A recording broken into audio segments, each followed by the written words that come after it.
তৎকালীন ফ্যাসিস্ট আওয়ামী খুনি হাসিনা সরকার যে মেসাকার করেছিলেন, এটার যাবতীয় তথ্য উপাত্ত সমস্ত ডকুমেন্ট ওনারা কালেকশন করেছেন।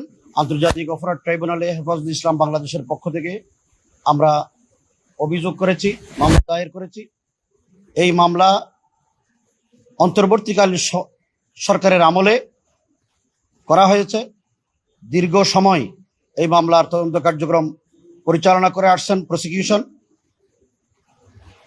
ইতিমধ্যেই চিফ প্রসিকিউটর মহোদয় নতুন ভাবে এসেছেন, জনাব আমিনুল ইসলাম সাহেব।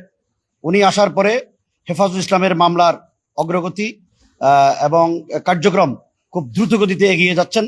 উনি আন্তরিকভাবে আমাদের এই মামলাকে পরিচালনা করার জন্য এবং চূড়ান্ত পর্যায়ে নিয়ে যাওয়ার জন্য উনি এবং ওনার টিম কাজ করছেন।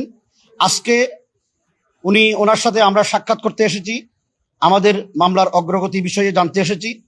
উনি আমাদেরকে জানিয়েছেন হেফাজতুল ইসলামের 2013 সালের 5 মে শাপলা চত্বরে তৎকালীন ফ্যাসিস্ট আওয়ামী খুনি হাসিনা সরকার যে মেসাকার করেছিলেন, এটার যাবতীয় তথ্য উপাত্ত সমস্ত ডকুমেন্ট ওনারা কালেকশন করেছেন।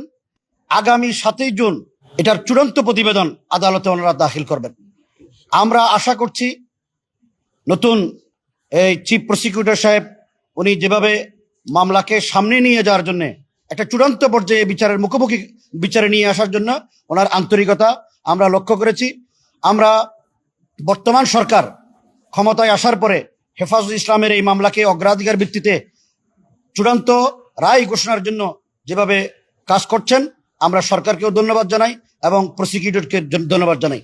আমরা দেশবাসীকে আশ্বস্ত করতে চাই, 2013 সালের শাপলা চত্বরে এদেশের সর্বজন শ্রদ্ধেয় আলেম ওলামা, হাফেজ, মুহাদ্দিস, মুফতি এবং ধর্মপ্রাণ তৌহিদি জনতার উপরে রাষ্ট্রযন্ত্র যেভাবে হত্যাযজ্ঞ চালিয়েছে, যেভাবে গণহত্যা চালিয়েছে, এটার গণহত্যাকারীদের দৃষ্টান্তমূলক শাস্তি যেন দেশবাসী দেখতে পায়, এদেশের আলেম ওলামা যেন দেখতে পায়।